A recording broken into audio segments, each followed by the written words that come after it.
Assalamualaikum warahmatullahi wabarakatuh. Welcome back to my channel Hafiz Salim Mufatailah. Pada kesempatan kali ini kita akan membahas terkait lembaga keuangan mikro syariah. Dan pembahasan ini juga merupakan jawaban dari ujian tengah semester mata kuliah manajemen lembaga keuangan mikro. Oke guys, kita langsung aja masuk ke pembahasan dan selamat menonton. Masalah sosial menjadi salah satu tantangan utama bagi lembaga keuangan mikro saat ini.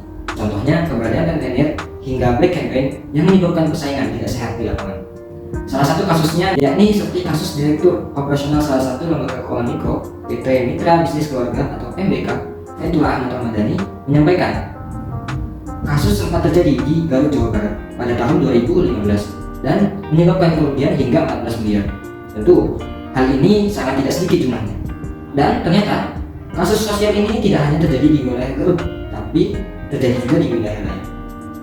Oke teman-teman, kita akan masuk pada pertanyaan pertama, yaitu lembaga keuangan mikro secara konseptual mencoba melayani golongan masyarakat kelas bawah, yakni miskin dan fakir miskin, yang selama ini tidak mampu terakomodasi kepentingan finansialnya oleh lembaga perbankan. Pertanyaannya adalah, identifikasi tantangan dan peluang LKM atau LKMS saat ini berdasarkan segmentasi pasar yang harus diakomodasi oleh LKM, LKMS, kemudian jelaskan rasionalisasinya. Oke teman-teman, kita masuk pada bagian pertama, yaitu peluang. Kita masuk ke peluang yang pertama, yaitu melihat pertumbuhan UMKM.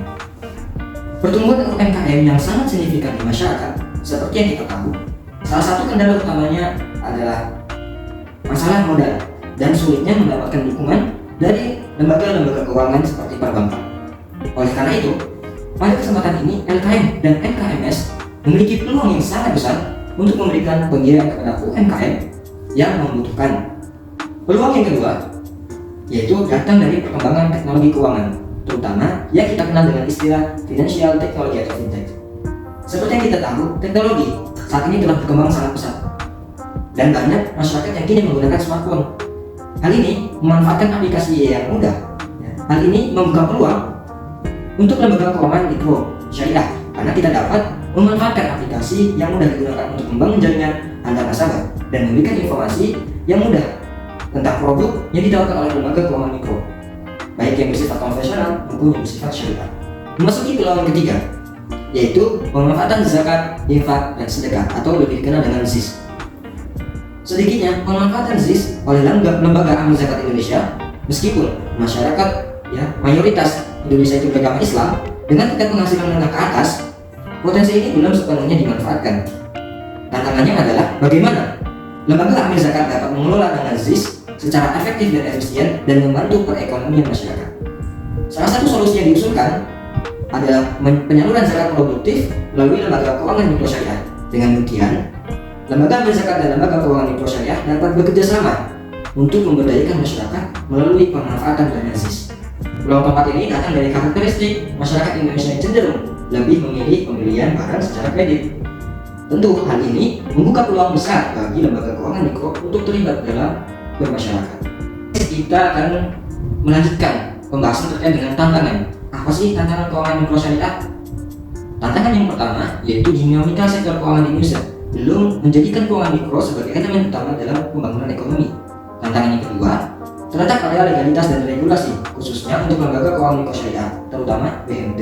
Dan yang ketiga, tingkat kepercayaan masyarakat terhadap lembaga keuangan mikro syariah masih rendah, dengan sebagian masyarakat menganggap bahwa BMT mirip dengan bank konvensional. Itulah peluang dan tantangan bagi lembaga keuangan mikro syariah. Kita lanjut pada bagian kedua, masih dalam pertanyaan yang pertama. Pertanyaannya adalah, bagaimana pendapat saudara ketika sebuah LKM atau NKMS memilih sektor yang lebih spesifik? Semakin miskin, semakin diprioritaskan. Menurut pendapat saya, memilih sektor yang lebih spesifik, yaitu semakin miskin, semakin diprioritaskan, adalah langkah yang tepat, dengan fokus pada golongan yang tidak terlayani oleh lembaga perbankan. LKM atau LKMS dapat memberikan dampak sosial yang lebih besar. Selain itu, LKM atau LKMS juga dapat memberikan edukasi dan sosialisasi secara berkelanjutan kepada para nasabah agar mereka dapat memahami pentingnya membayar utang dan memanfaatkan pembiayaan yang diberikan dengan baik. Selanjutnya, kita akan masuk pada bagian ketiga dalam pertanyaan yang pertama. Pertanyaannya adalah, bagaimana solusi yang saya berikan untuk menanggulangi permasalahan atau kekurangan yang melekat pada segmentasi LKM atau LKMS tersebut. Nah, untuk mengatasi permasalahan segmentasi ini, LKM dan LKMS perlu meningkatkan upaya edukasi dan sosialisasi secara intensif. Selain itu, LKM dan LKMS juga dapat bekerjasama dengan otoritas dan regulator untuk memberikan perlindungan kepada para nasabah dan memberikan sanksi bagi rentenir dan LSM nakal yang melakukan black campaign.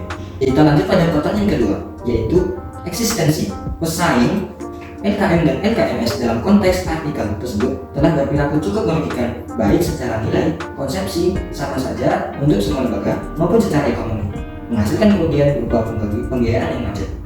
Nah, teman-teman, kita masuk pada bagian yang pertama. Yang pertanyaannya adalah, bagaimana respon saudara terhadap kejadian tersebut? Apa kekurangan dalam aktivitas LKM dan LKMS sehingga kejadian tersebut bisa terjadi? Respon saya dari inti kekurangan dalam aktivitas LKM dan LKMS yang disoroti pada permasalahan studi kasus di atas mencakup beberapa aspek. Yang pertama, kurangnya perlindungan terhadap reputasi. Kekurangan ini menunjukkan bahwa LKM dan LKMS perlu lebih memperhatikan perlindungan terhadap citra dan reputasi mereka. Hal ini terkait dengan perluasan aktivitas transparansi, komunikasi yang efektif, serta peningkatan pemantauan risiko yang dapat merugikan reputasi lembaga.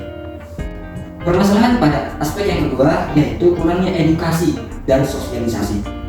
Kurangnya dalam memberikan edukasi dan sosialisasi kepada para nasabah dapat menyebabkan kurangnya pemahaman mengenai pentingnya membayar utang dan menggunakan pembiayaan dengan baik. Ini dapat menjadi faktor dalam menanggapi kurangnya minat masyarakat dalam menyimpan dana di LKM dan LKMS. Oke, permasalahan aspek yang ketiga yaitu terkait dengan legalitas dan pengawasan. Kekurangan dukungan hukum dan sistem pengawasan yang memadai untuk LKM dan LKMS menciptakan tantangan dalam operasional dan pengembangan lembaga keuangan mikrosyariah. Kelemahan ini menyoroti perlunya dukungan hukum yang lebih kuat dan peningkatan sistem pengawasan. Masalah yang keempat yaitu kurangnya infrastruktur teknologi informasi. Aspek teknikal yang kurang memadai, terutama dalam infrastruktur teknologi informasi, dapat menghambat perkembangan LKM dan LKMS di era digital saat ini. Peningkatan fasilitas teknologi informasi menjadi kunci dalam meningkatkan efisiensi dan daya saing. Nah, kemudian permasalahan yang terakhir yaitu masalah sumber daya manusia.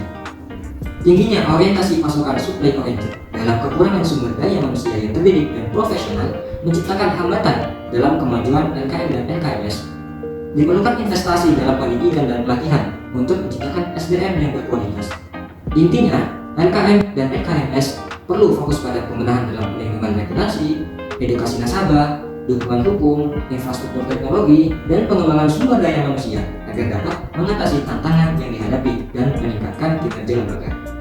Oke teman-teman, kita masuk pada bagian kedua atau yang terakhir mengenai kegiatan apakah yang bisa dilakukan untuk mengantisipasi dan menangani problematika persaingan semacam ini.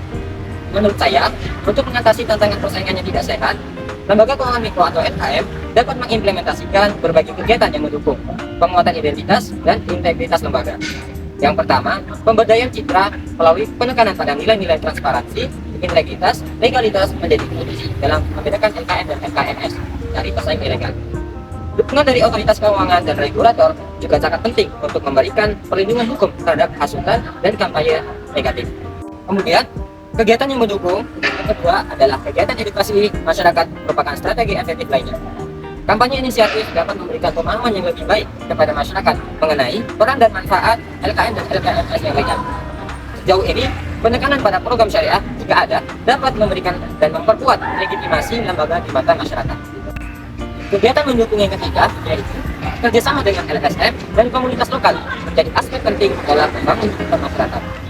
Kolaborasi ini dapat memperkuat citra lembaga dan menciptakan lingkungan yang mendukung keberlanjutan operasionalnya.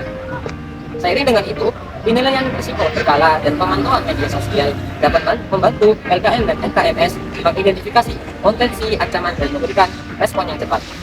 Kemudian, kegiatan yang mendukung keempat yaitu aspek keamanan informasi tidak boleh diabaikan. Implementasi sistem keamanan informasi yang kuat dapat melindungi data nasabah dan mencegah manipulasi informasi yang merugikan lembaga. Transparansi dalam pelaporan keuangan juga merupakan langkah krusial dalam membangun kepercayaan nasabah. Kegiatan yang mendukung yang terakhir yaitu partisipasi dalam program Corporate Social Responsibility atau CSR dapat menjadi langkah strategis untuk membangun reputasi positif di komunitas. Dengan demikian, LKM tidak hanya menjadi lembaga keuangan, tetapi juga lembaga mitra pembangunan ekonomi masyarakat.